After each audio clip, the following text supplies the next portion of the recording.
Welcome to the video on fluids, specifically density. To understand fluids, we need to understand that there are three phases of matter that are common here on Earth.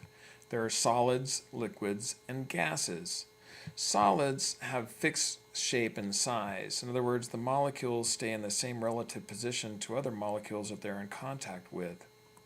Liquids conform to the shape of the container that they're in.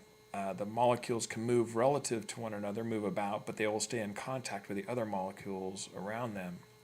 Gases don't stay in contact, molecules don't stay in contact with each other. The gas molecules move about very quickly and collide and bounce off one another, and therefore in a gas, the gas fills the volume of the container that contains it.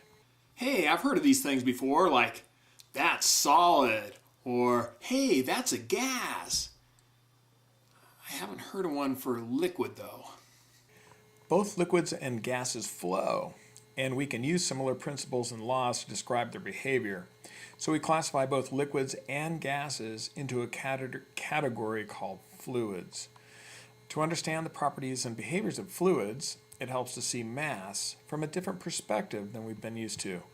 And that perspective is through a new quantity that we call density. So, as Confucius said, go with the flow. It is your density. Or was that destiny? Density. A fluid's mass is related to its volume by a quantity called density. Density is the mass of a substance divided by its volume. The Greek letter rho is what we use right here. It's like a P, but it's kind of more script looking. That's the Greek letter rho, and we use that as a symbol for density. And density, quite simply, is the amount of mass a substance or an object has divided by its volume. So, as we can see here, mass divided by volume will give us the units kilograms divided by meters cubed. And it kind of makes sense that something's more dense if it has more mass for a given volume. Density could be maybe a little better understood if we look at a graph of mass versus volume. For example, we have three different substances here with three different densities. Let's start with water, which has a density of 1,000 kilograms per meters cubed.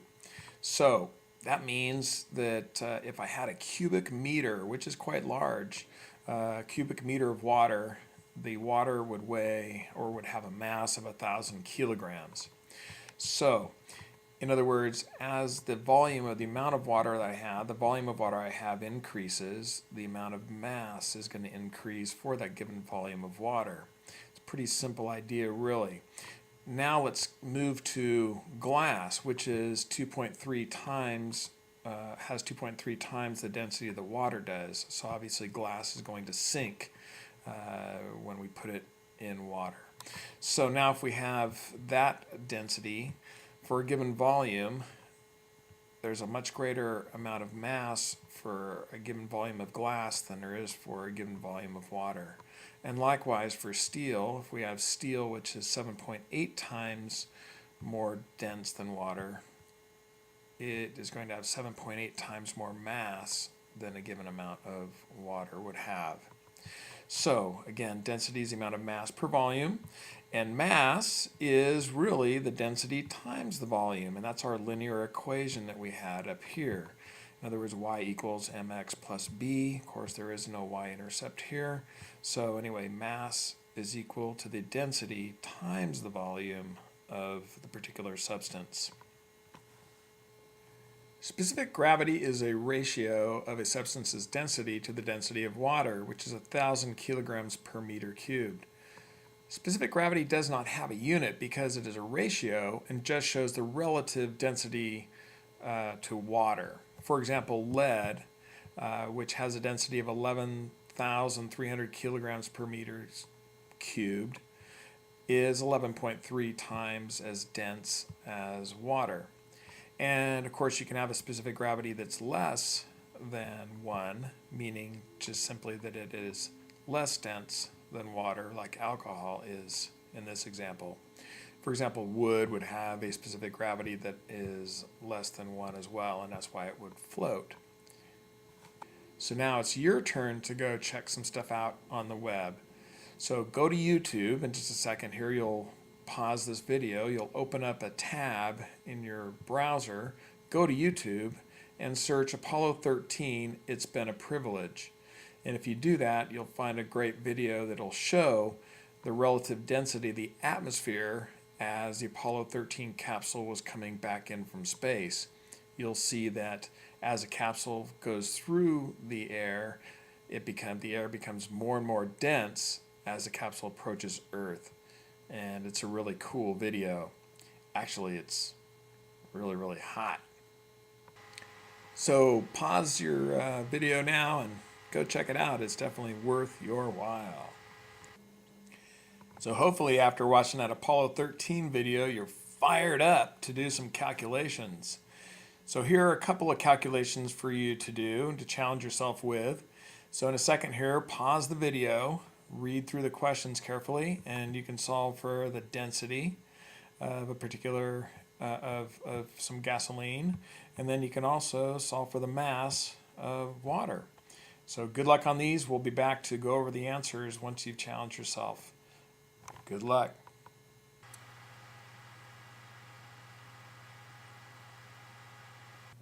So how did you do?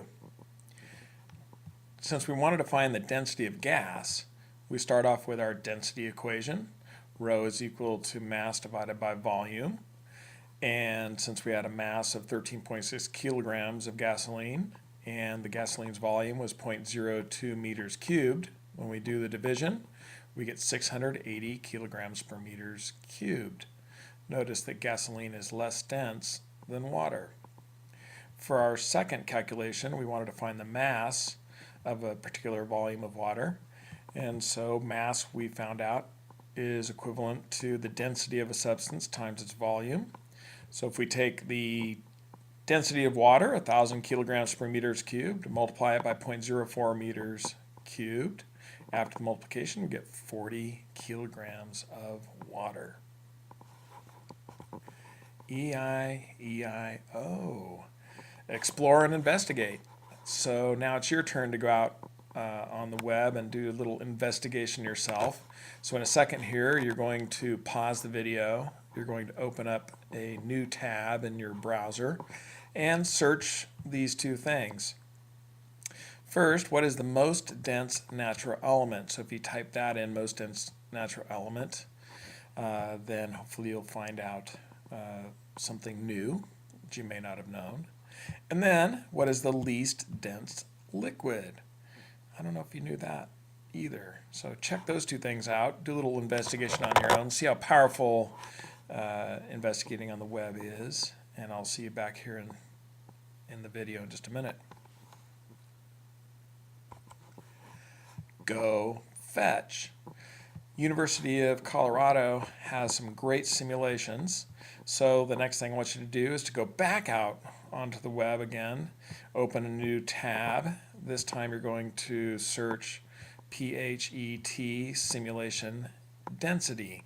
When you search that, the first thing that you'll find to select is the phET simulation from University of Colorado.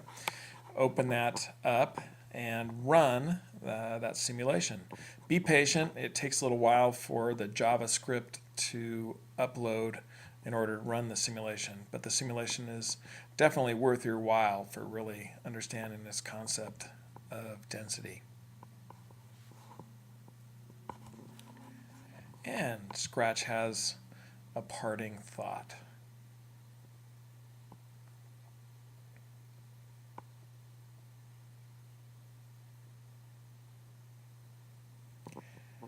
And after Scratch's idea there, remember that this is all about continuous improvement.